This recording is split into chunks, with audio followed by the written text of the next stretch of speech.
Alright, so this is a quick review, first impressions of the x-treme e-bike that I just purchased. I will put the link in the descriptions as far as exactly where I bought it from. Free shipping. Now, they have two models of this bike. One, and they both virtually are the exact same, except for one has the LiPo battery and the other one has the older style. I'm not really sure what it's called, but it's the older style battery. And it is a noticeable price difference with the older style battery, but you're going to lose, according to its website, around 5 miles range on it. Now, like I said, I just got this yesterday, and me and the wife just got back from a little riding out in the national park that we have here. And first impressions is I'm actually quite impressed. Now, on a side note, this is not a mountain bike. It looks like one, but I would not expect to buy this bike and be taking it out on the mountain trails and expecting to zip around in all electric power and all that kind of stuff. It's just not going to happen. From what I can tell so far, this bike is excellent if you're going to be riding it on flat roads, flat even trails, maybe with some ups and downs to it, but nothing extreme. It comes with a 300 watt motor for it. So this happens to be a slight incline out in front of our house, and under all electric power, the bike will not get me up this hill. It will get my wife up this hill, but just barely. Now, I'm not a small guy. I'm 6'4", and I weigh 225 pounds. So I was already under the impression that I was probably going to lose a couple of miles on the range due to simply my weight and the motor having to pull me around. So now what this bike does have, it's got basically 3 modes that you can operate the bike in. You obviously can ride it just like a normal bike, and there's absolutely no difference in how it feels. It has an all-electric mode, which is controlled by this handle here, the throttle. This twists, and basically, now this one actually is sensitive to the amount, just like a throttle on a motorcycle. You turn a little bit, the motor puts a little power down. If you turn it all the way, it gives maximum power. Now the other mode that this bike has is there's a button down here called, it says PAS. I'm not sure what that stands for, but basically it's an assist mode, pedal assist mode. That would be the logical thing that stands for. So, you know, when I first read about this bike and thought about pedal assist, I didn't do too much research on it. I did a little research on the bikes, but I have to admit I'm a fairly impulsive buyer, so I assumed that the pedal assist would basically sense how much torque you're putting into pedaling, and it would assist you appropriately. That is not what happens.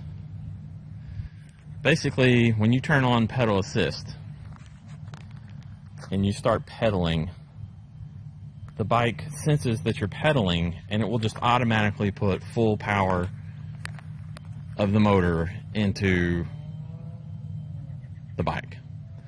There's no variance in the amount of power that it puts down into the bike when you're using pedal assist. You're either pedaling and it's full power, or you're not pedaling and it's completely off. Which this leads to one of the issues that I have with this bike. It seems to be that the bike takes at least 2 seconds to realize that you are not pedaling. So if you've got pedal assist on and you take off, the motor kicks on. If you immediately stop pedaling, the bike keeps on going for a good 2 seconds before the motor will kick off. I'm not sure if this is an intended design or just the way they wanted it to be, but it seems a little off to me. There's plenty of times when you want to pedal just, you know, maybe a couple of rounds of the pedals, and that's all you want. But when the pedal assist kicks on, you're gonna go a good 2 seconds under full electric power without your choice. Now, hitting the brakes during those 2 or 3 seconds will cut off the motor. So that was one of the issues that I had with it right off the bat. So as I was riding it today, I mainly ended up either pedaling the bike without the throttle, or if I was going up an incline of any type, I did turn on pedal assist and use the full power of the motor to get me up the hill. Now, as I said before, the bike under full electric power would not get me up this hill.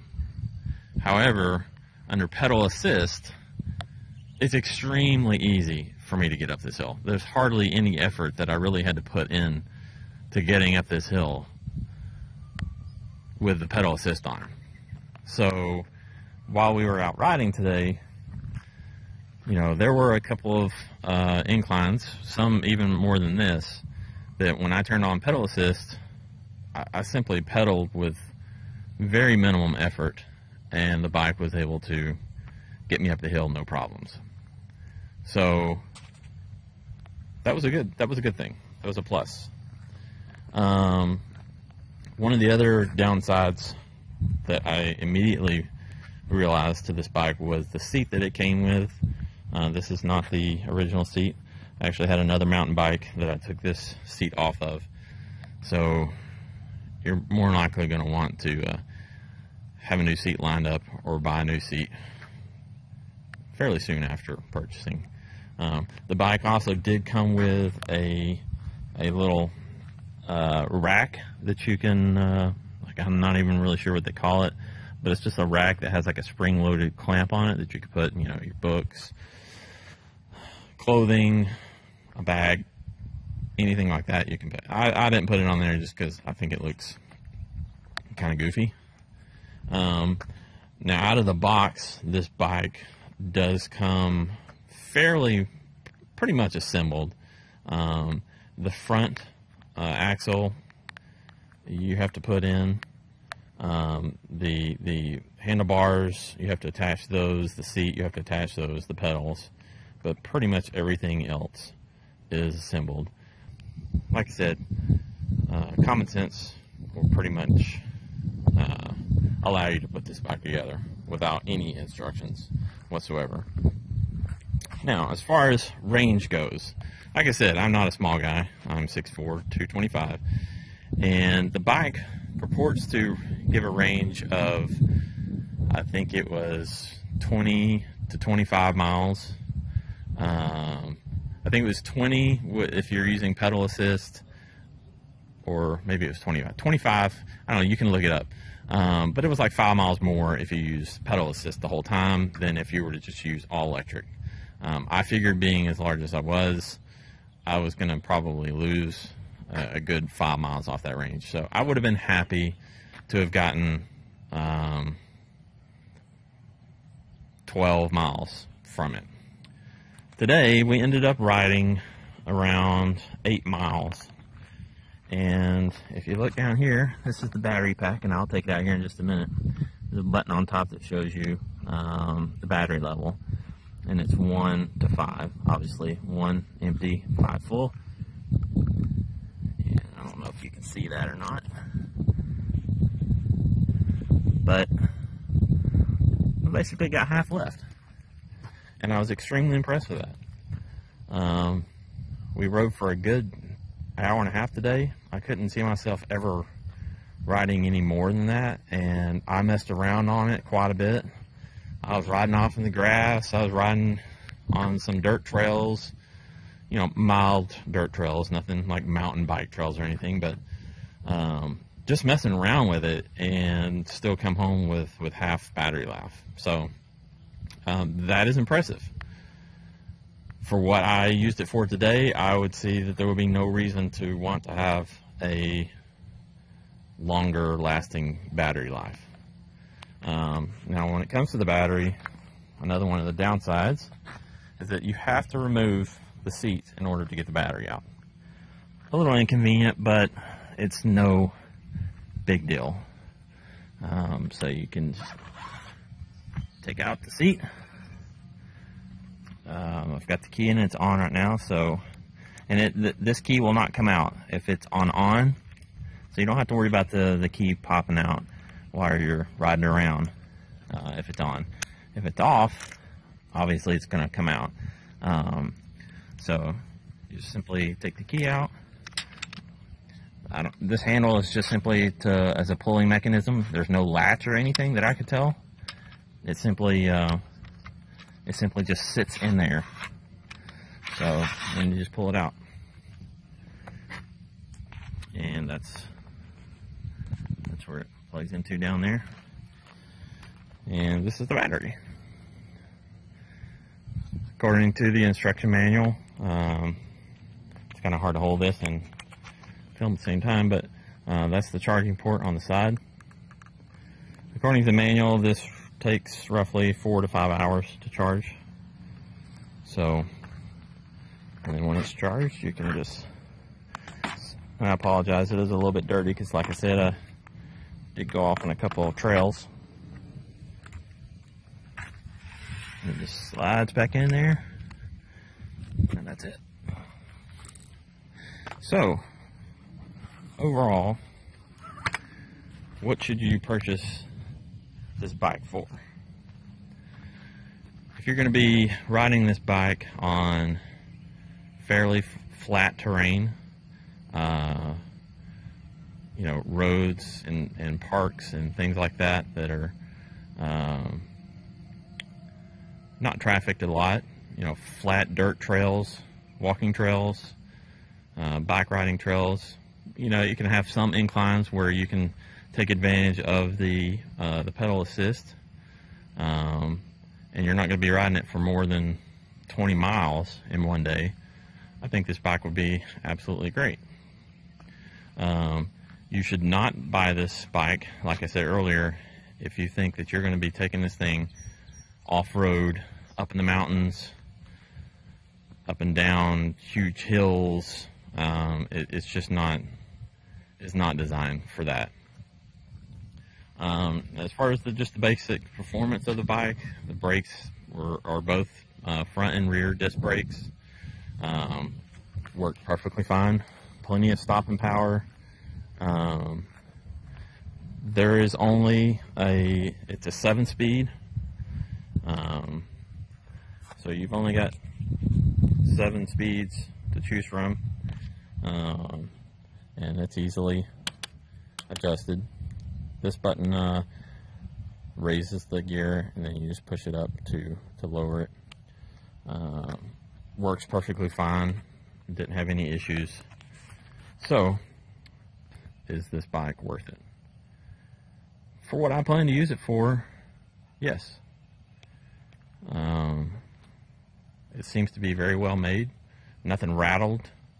I especially like the simple feature of the kickstand. My other mountain bike, and most mountain bikes, don't have kickstands. I don't know why. They just don't seem to have them. We were constantly like having to hold our bikes or prop them up against trees or cars or whatever, you know. the kickstand is a great feature. So the electric motor does operate if you're sitting still, so you don't even have to pedal to get this bike going. You simply get on it, turn the throttle, and it goes.